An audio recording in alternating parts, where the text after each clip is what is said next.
मैं जानता हूँ कि मैं एक्चुअली टीचर भी हूँ, तो मैं बच्चों को थिएटर पढ़ाता हूँ। तो बहुत सारे बच्चों के पेरेंट्स सपोर्ट नहीं करते थिएटर को और ये सब, बिकॉज उन्हें लगता है कि ये शौक है, ठीक है ना। तो वो एक्स्ट्रा एक्टिविटीज होती है ना, वो एक्स्ट्रा जो वर्ड है ना, वो मुझे इतना खलता है ना कई बार, क्योंकि कई लोगों का ये काम है, कई लोग इसे दिल से शिद्दत से करना चाहते हैं और वो एक्स्ट्रा लगाकर ना उनको सब कुछ हटा देते हैं, because we are not extra. And this is something, ये दुनिया को समझना होगा कि एक्स्ट्रा नहीं है, क्योंकि कहीं ना कहीं हम आपकी सोसाइटी का बहुत बड़ा पार्ट है, एक बहुत बड़ा रेशियो हम। ऐसे चलता रहता है। अगर अपॉर्चुनिटी आ गई, चीज झूम एकदम ऊपर। और जो जी सर। सपोर्ट की बात करी आपने, जब हम यहाँ पे होते हैं, ये सबसे बैड फेज होता है आर्टिस्ट का, कि वो जी वही है, बट आज लोग इसको सेलिब्रेट नहीं कर रहे।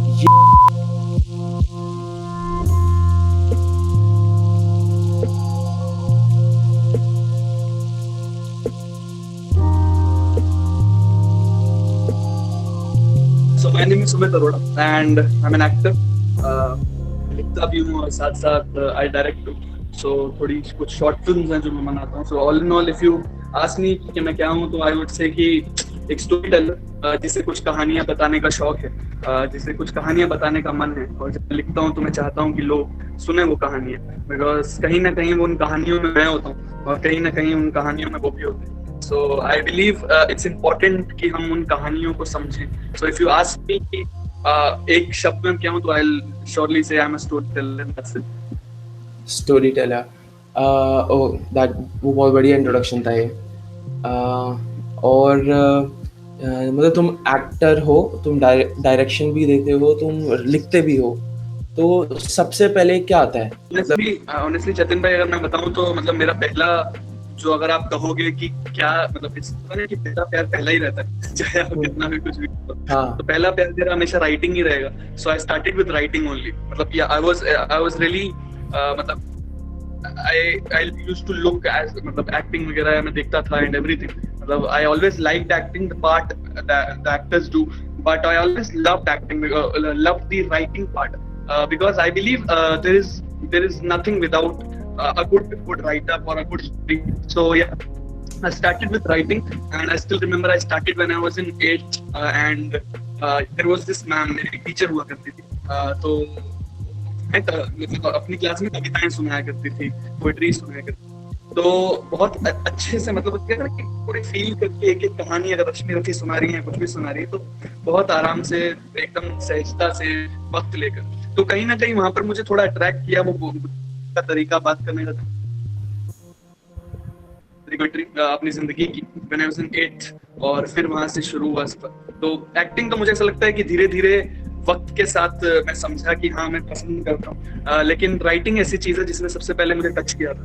और मतलब या इफ यू आस्क मी कि क्या सबसे पहले, so I will always say writing. Okay. तो राइटिंग में एज ऑफ नाउ अभी आप क्या कर रहे हो? या सो बेसिकली कुछ शॉर्ट फिल्म्स बनाई. प्रोडक्शंस हमारा प्रोडक्शन हाउस है. So we write short films, we make them, and that's how it goes. And I write poetry because मुझे बहुत अच्छा लगता है कविताएं लिखना, नज्म लिखना. और शायद भगवान की दया ही कहूँगा कि इस वक्त I am an author too, because मेरी एक नई बुक रिलीज हुई है, that's called गुफ्तगू, and it's available on Amazon, Notion Press and Flipkart. So yeah, right now I was मतलब it's like I've been working on a few books जो मैं लिखना चाहता था बहुत टाइम से, और ऐसे नहीं कुछ 2.5-3 साल हो गए जो मेरे दिमाग में था, बट मैंने अपना पूरा वक्त लिया. आई टुक माय ओन टाइम ताकि मैं उस पर सोच पाऊँ, ध्यान से, सहजता से समझ पाऊँ कि मैं क्या लिखना चाहता हूँ. और सो या बिकॉज ये लॉकडाउन पीरियड है और ये वक्त थोड़ा हम जो है कि बार बार कह रहे हैं कि प्रोडक्टिविटी बेस्ट है, बट मुझे ऐसा नहीं लगता. बट हाँ, मुझे इस वक्त थोड़ा वक्त थोड़ा मिल गया कि मैं समझ पाऊँ खुद को, तो जान पाऊँ. तो या I am working on the writing, जो बहुत टाइम से मैं डिले करता जा रहा था, जो मेरे दिमाग में थी लेकिन मैं उतार नहीं पाया था. कि एज एन आर्टिस्ट जब आप एक प्रोडक्ट बनाते हो, जैसे आप बता रहे हो कि आप राइटर हो, तो आप स्क्रिप्ट्स लिखते हो, फिर आप डायरेक्शन देते हो, फिर आप एक्टिंग भी करते हो, आप एक प्रोडक्ट बनाते हो, एक शॉर्ट फिल्म जो दुनिया देखती है, जो ऑडियंस व्यूअर्स के पास एक प्रोडक्ट जाता है कि देख अब इसको एक्सपीरियंस करो, ये जो मैंने बनाया, ये स्टोरी है, जो स्टोरी टेलिंग. अब एज एन राइटर का ही दूसरा फॉर्म है ऑथर. आपने बुक्स लिखी हैं. एक बुक जो अभी आपने Amazon और Flipkart पर आ चुकी है। तो एज अ प्रोडक्ट वो जब मैं खरीदता हूँ, मैं पढ़ता हूँ, मैं एक्सपीरियंस लेता हूँ कि वो क्या पोइट्री है, वो क्या स्टोरीज हैं। तो at the end of the day how do you as an artist it is very hard, what I feel as an artist it is very hard to learn the other aspects of the business कि आपको, आपने book बहुत कमाल लिखी, but आप वो skill कहाँ से सीखते हो कि इसको मार्केटिंग इसकी अच्छी हो, इसकी सेल्स अच्छी हो, वो सब चीज़ें भी क्योंकि ब्लॉक्स हैं, उसके बिना वो अधूरी है। और उस बिजनेस बिजनेस हो, प्रोडक्ट ना हो, तो वो दोनों गोज हैंड इन हैंड। तो एज एन आर्टिस्ट आपने वो स्किल्स कैसे सीखी, कहाँ से सीखी? यार जतिन भाई, honestly I still remember a saying. I was in college and someone मतलब मैं लिखता था उस वक्त, और मुझे किसी ने एक बात कही थी कि अगर आप सोचोगे कि आप क्या लिख रहे हो तो आप कभी लिख ही नहीं पाओगे। तो ऑफकोर्स आपको सबसे पहला जो स्टेप होता है दैट इज कि आप एकदम जो आप लिखना चाहते हो दिल से, जो आप बताना चाहते हो, जो आप कहानी बयान करना चाहते हो, वो आप कर दो, ठीक है ना। तो सबसे पहला तो यही है, क्योंकि अगर आप ये सोचोगे कि क्या इसकी मार्केटिंग हो पाएगी नहीं हो पाएगी, क्या इसे लोग पढ़ेंगे या नहीं पढ़ेंगे, क्या लोग इसे एक्सेप्ट करेंगे नहीं करेंगे, वहाँ पर एक आर्टिस्ट टूट जाता है। वहां पर कहीं ना आर्टिस्ट मोल्ड हो जाता है इस तरीके से कि वो अपने लिए नहीं लिख रहा, वो लोगों के लिए लिख रहा है। तो वहां पर जब आप अपने प्रोडक्ट को कमर्शियलाइज करने की चीज पर सोचते हो ना, जब वो बनी भी नहीं है उससे पहले, तो वो चीज उसमें असर दिखने लग जाता है। Then you write for them, not for yourself. Okay, when it's done, तो आई बिलीव जब आप एक चीज ऐसी लिख देते हो जिस पर आप फख्र कर सकते हो और उसे बता सकते हो, this is something I written, this is something जो मैंने दिल से लिखा है, तो मुझे लगता है कि आप बहुत सारी चीजें अपने आप कर ही लेते हो और बहुत सारे आपको सपोर्ट कर ही देते हैं।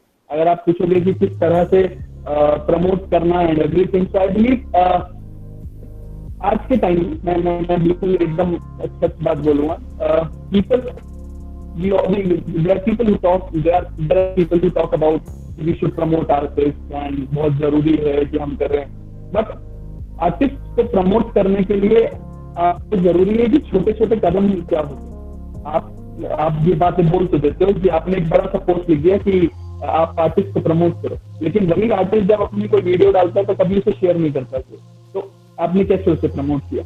आप अपने ही दोस्तों से बोलते हो यार कि कोई कॉमेडी मतलब स्टैंड अप कॉमेडी करता है, कोई शो करता है, तो यार क्या वो टिकट फ्री में मिल जाएगी और ये सब, तो मतलब आप समझ रहे हो, ये प्रमोट करने के तरीके है ना, ये हमें बहुत छोटी जगह शुरू करने पड़ेंगे। ये जो सोच है वो बदलनी बहुत जरूरी है, कि जो लोग सोचते हैं कि इस तरह से आर्टिस्ट जो है, मतलब आप समझ, और जब वो भी जब इतना टाइम चल रहा है हमारे लिए, अगर इस वक्त वो आर्ट तब होती है जब लोगों के पास honestly they are free and they can actually invest time on something like that. तो मुझे लगता है कि वो उस पर करते हैं, लेकिन इस वक्त जब लोगों के पास वो बेसिक ही नहीं है, तो आर्ट का थोड़ा सा फ्यूचर एक तरीके से प्रॉब्लम में आ जाता है। उन्हें प्रमोट करना बहुत जरूरी है, ठीक है, आई कैन अंडरस्टैंड कि लोगों के पास बहुत कुछ नहीं है, बट हम छोटी छोटी चीजें प्रमोट कर सकते हैं, उनको प्रमोट कर सकते हैं। तो सबसे पहले मैं उस बात कर रहा हूँ जो लोग कर सकते हैं आर्टिस्ट के अलावा, ठीक है ना, क्योंकि एक आर्टिस्ट का ना एक बड़ा एक नेचर होता है कि वो चीज बना तो देता है, लेकिन वो अगली चीज पर ज्यादा जल्दी जाता है। तो कहीं ना वो अपना एक अंश जो है प्रस्तुत कर देता है, तो फिर वो आगे बढ़ने की कोशिश करता है। तो ऑफकोर्स उसे सीखना बहुत जरूरी है कि उस चीज को सामने कैसे रखा जाए, लेकिन हाँ, बनाने से पहले नहीं, बनाने के बाद उसे सोचना है कि जो उसने बना लिया है उसको कैसे सेल किया जाए। क्योंकि अगर वो बनाने से पहले सोचेगा कि कैसी चीज बेचनी है, तो वो नहीं हो पाएगा काम मेरे हिसाब से। ऐसे मेरी थिंकिंग है, मैं गलत भी हो सकता हूँ। तो एक बार वो बन जाए, मुझे ऐसा लगता है वन इट इज रेडी, और वो उसके हिसाब से उसका बेस्ट है और उसे लगता है कि हाँ उसने ऐसा कुछ किया, तो मुझे लगता है कि एक आर्टिस्ट अपने आप समझ ही जाता है कि किस तरह से उसे प्रमोट किया जाए, किस तरह से उसे लोगों में बताया जाए। बहुत जरूरी है कि लोग उसका साथ दें मेरे हिसाब से। तो once you are very sure about what you have made, और जो आपने चीज बनाई है उसके लिए आप बहुत श्योरिटी से कह पाते हो, तो मुझे लगता है कि वो प्रमोट कर सकते हो। क्योंकि अगर आप पहले ही सोचोगे कि मैं कैसे बेचूंगा, तो कहीं ना कहीं वो चीज बनेगी नहीं, जिससे आप कभी श्योर हो ही नहीं पाओगे। तो फर्स्ट स्टेप इज ऑफकोर्स आप उसे ये सोचकर मत बनाओ कि वो बेचनी है आपको। व्हेन इट्स डन, तो धीरे धीरे आप इंसान सीख ही जाता है, मतलब पहली बात नहीं सीखेगा, दूसरी बार नहीं सीखेगा, तीसरी बार नहीं सीखेगा, बट इवेंचुअली समझ आ जाएगी, चीजों की समझ आ जाएगी। क्योंकि at the end of the day artist businessman तो नहीं है ना, तो अभी तो उसने आर्ट चुना, बिजनेस को नहीं चुना ना। तो मुझे तो लगता है कि आर्टिस्ट को आर्टिस्ट ही रहना चाहिए, हम लोगों को जो दूसरे लोगों ने प्रमोट करने की कोशिश करनी। एकदम आई एग्री विद यू। मतलब अभी टू कंक्लूड, अभी ये बात हुई है कि आर्ट और बिजनेस दो अलग अलग पहलू हैं। आर्ट स्टेप 1 है, बिजनेस स्टेप 2 है। But as the sad reality of the industry का जो टॉप 1% है उसमें बिजनेस 1 है, आर्ट इज सेकेंडरी। पहले बताओ हीरो कौन होगा, तभी पिक्चर चलेगी कि नहीं चलेगी हम बता देंगे, स्टोरी वोरी नहीं जाननी हमको। और दूसरी बहुत इंपॉर्टेंट आपने बात छेड़ी, जो मैं भी बहुत सोचता हूँ जब मैं खुद से होता हूँ और मैं इन चीज़ों के बारे में सोचता हूँ कि जैसे बिजनेस होता है वो ऐसे चलता है, स्टार्टिंग फेज, ग्रोथ फेज ऐसे होता है, फिर वो खत्म। आर्टिस्ट और एक इसमें इंडस्ट्री में ऐसा कुछ होता ही नहीं है, वो ऐसे चलता रहता है। अगर अपॉर्चुनिटी आ गई, चीज झूम एकदम ऊपर। और जो सपोर्ट की बात करी आपने, जब हम यहाँ पे होते हैं, ये सबसे बैड फेज होता है आर्टिस्ट का, कि वो वही है बट आज लोग इसको सेलिब्रेट नहीं कर रहे। ये यहाँ हो जाएगा तो सब तालियां बजाएंगे। बिल्कुल। यहाँ पे लोग सपोर्ट नहीं करते, यहाँ पे लोग फ्री टिकट मांगते हैं कि यार तू कॉमेडियन है, एक काम कर भाई है ना, टिकट भेज दे। जैसे सपोर्ट करने की बजाय वो उनको लगता है कि हम, पता नहीं उनका जो भी माइंडसेट है, बट एक तरीके से जब हमको सबसे ज्यादा सपोर्ट चाहिए तब नहीं देते। जब हमारे पास पूरी दुनिया की अटेंशन है तब वो सपोर्ट दे रहे, तब उनका सपोर्ट, मतलब तब तो पूरी दुनिया सपोर्ट करना चाहती है, बट जब कोई सपोर्ट नहीं करना चाहता तब दो तो उसकी वैल्यू ज्यादा है। आई मीन बिल्कुल आपने सही बात बोली। यही प्रॉब्लम हम लोगों में कि we celebrate when it's done, ठीक है ना। हम कभी भी उसकी स्ट्रगल में साथ नहीं होते, लेकिन हम सक्सेस में सब होना चाहते हैं, क्योंकि इसलिए कि हमें लगता है कि हमें छोड़ कर कोई गया, बट वी नेवर सेलिब्रेट जो कर रहा है। मतलब just an example, if I say that I am giving you on option की एक बहुत अच्छा एक्टर है जो बहुत अच्छी एक्टिंग कर रहा है, ठीक है ना, वो फिल्म में काम कर रहा है, और दूसरी तरफ एक एक्टर है जो थिएटर करता है, तो आप ऑफकोर्स उसको प्रेफर करते हैं, लेकिन आपको पता नहीं शायद किसी दिन ये भी वो बन जाए। लेकिन जब ये वो बन जाएगा ना, तो ये जो जर्नी है ना, ये जो अपवर्ड जर्नी है, हम कभी नहीं सोचते कि ये सेम ही है, बस उनकी जगह इस वक्त अलग है और कुछ नहीं पता चलता कि उसकी कब मेहनत कहाँ ले जाए इंसान को। तो we celebrate when it's done. मुझे ऐसा लगता है कि हमें सेलिब्रेट करना चाहिए स्ट्रगल को भी और सक्सेस को भी। सोसाइटी है ना, उसका जो, उसमें जब बोलते हैं ना हम कि यार ये बंदा सक्सेसफुल है, तो मेरे को, मैं डिटैच होकर सोचता हूँ सोसाइटी से कि सक्सेस मतलब क्या। बेसिकली 99% टाइम्स हम उसकी फाइनेंशियल सक्सेस के बारे में बात कर रहे हैं। उसका बहुत अच्छा कमा रहा है, अच्छी गाड़ी, अच्छे कपड़े, ये है उसकी फाइनेंशियल सक्सेस। कि हाँ भाई वो बहुत अच्छा घर है उसका, अच्छी गाड़ी है, अच्छे कपड़े हैं, अच्छा फोन है, जो भी है, पैसों से जो जो खरीदा जा सकता है वो उसके पास है, हाँ ये सक्सेसफुल है। बट मैं सोचता हूँ कि ये बंदा सक्सेसफुल है तो मेरे को जानना है कि ये इसकी हेल्थ कैसी है, इसके रिलेशनशिप्स कैसे हैं अपनी फैमिली के साथ, अपनी फ्रेंड्स के साथ, अपने जिस जगहों पे बैठता उठता है वहां पे ये कैसा है। वो मेरे को बताएगा कि क्या ये अच्छा इंसान है कि नहीं है। अगर हम पैसे को इतना ज्यादा सेलिब्रेट करेंगे कि यार ये तो सक्सेसफुल है, इसकी तरह बनना बड़े होके, भाई पैसा तो, फिर पैसे की होड़ ऐसी लग जाएगी, फिर बंदा सोचेगा यार पैसा ही तो कमाना है, कुछ भी कर लो, पैसा कमा लो बस। तो इसमें हम क्या करते हैं, we are promoting the wrong stuff, या कुछ भी एनीथिंग। हर चीज का एंड है, हर चीज एंड में जाकर ना कनेक्ट होती है हैप्पीनेस से, कि इंसान खुश है या नहीं है तो क्यों है, नहीं है तो क्यों नहीं है। और मुझे तो लगता है कि आर्टिस्ट जो है ना, वो एंड प्रोडक्ट से पहले पकड़ता है, तो कहता है कि मुझे खुश होना, मैं हैप्पी होना चाहता हूँ, मेरे को हैप्पीनेस अचीव करनी है, बाकी चीजें मैं अचीव कर लूंगा। तो बेसिकली बाकी लोग जैसे सीधा चल रहे हैं तो वो उल्टा चल रहा है, या फिर मैं कहूँ कि वो सीधा चल रहा है, क्योंकि हैप्पीनेस जो है वो सबसे ज्यादा जरूरी है और सबका फोरमोस्ट वही है कि एंड में उन्हें वो मिलनी चाहिए। और आर्टिस्ट जो है वो कह रहा है नहीं यार मुझे अपनी खुशी चाहिए, मैं खुश होना चाहता हूँ, और ये सब चीजें मैं बाद में भी कमा लूंगा। Because if he is happy, if the person is happy, of course he can get anything and everything in this world.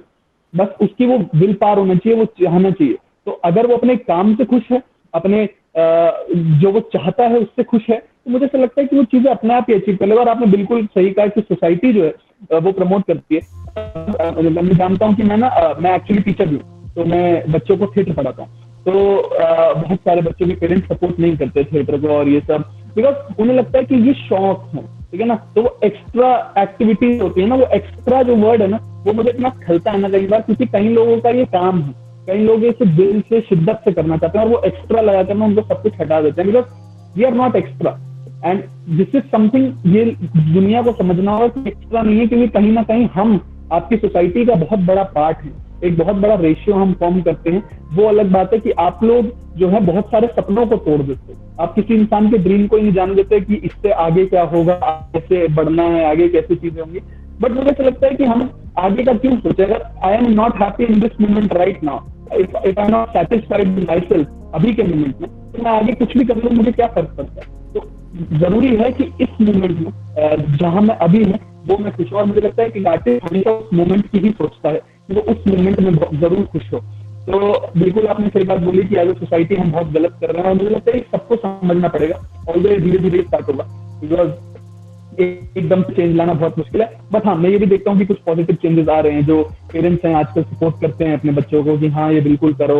हाँ, थोड़ा मुश्किलात होता है, मुझे ऐसा लगता है, लेकिन वो ये कि अगर आप में टैलेंट है तो आप हर चीज का जवाब दे सकते हो, कि आप कर भी लोगे, कमा भी लोगे एंड एवरीथिंग। तो ये ना कि हम लोग हमेशा ये देखते हैं कि सक्सेस और अनसक्सेसफुल जो चीज है, सक्सेसफुल और अनसक्सेसफुल चीज, मतलब इट्स लाइक कि हमारे पास सक्सेसफुल स्टोरीज बहुत कम है, अनसक्सेसफुल स्टोरी बहुत ज्यादा है। हम जानते हैं, हमें वो भी याद आएगा, अरे यार वो लड़का था ना, वो हमारा उसका था, वो वहां गया था, उसका कुछ नहीं हुआ। लेकिन कभी कोई नहीं बोलेगा कि वहां हो गया था और वो कम से कम जिंदगी जी रहा है, he is happy, he is trying to do anything and everything that, मतलब वो सब कुछ कर पा रहा है जो वो करना चाहता है। तो आई बिलीव कि बहुत जरूरी है कि हम समझें कि इन द मोमेंट जो हैप्पीनेस है ना, हम किसी की वो ना तोड़, आगे जाकर वो कमा ही लेगा, क्योंकि आप भी जिस चीज की बात कर रहे हो ना, वो उसके पास अभी है जो आप बाद में अटेंड कर सके। तो शर्मा जी का लड़का क्या करता है, इससे मुझे नहीं लगता कि किसी को फर्क पड़ना चाहिए। आपका लड़का क्या करता है, तो मैं ये बात कर रहा हूँ पेरेंट के तरीके से कि आपका क्या करता है बेटा, वो अलग है। बिकॉज हम बात करते हैं कि सब एक ही लाइन में चल रहे हैं, सब एक ही लाइन में, एकदम मतलब चीटियों की लाइन होती है ना, सब एक ही लाइन में चले जा रहे हैं, चले जा रहे हैं, चले जा रहे हैं। और जैसे ही कोई उस जगह को तोड़ता है तो बोलता है कि नहीं यार, मैं इस लाइन में क्यों चलूं, तो बोलते हैं कि बाकी अब नॉर्मल है, लेकिन वही तो नॉर्मल है, क्योंकि बाकी सब तो सेम ही हुए ना, बाकी सब तो सेम ही हो गए। तो अगर वो अलग जा रहा है तो हम उसको रोकते क्यों है हमेशा, क्या पता वो अलग कुछ करना चाहता है। मुझे लगता है कि उसे बिल्कुल सपोर्ट करना चाहिए, और इंडिविजुअल लेवल पर ये शुरू करके मुझे लगता है कि जरूर अचीव हो सकता है। ऑफकोर्स बहुत सारे मतलब आर्टिस्ट का काम है कि लोगों की सोच बदले, लेकिन कुछ लोग होते हैं जो बदलने को तैयार ही नहीं होते। तो धीरे धीरे वक्त के साथ ही होगी ये चीज, और इंशाल्लाह मुझे ऐसा लगता है कि बिल्कुल होगी।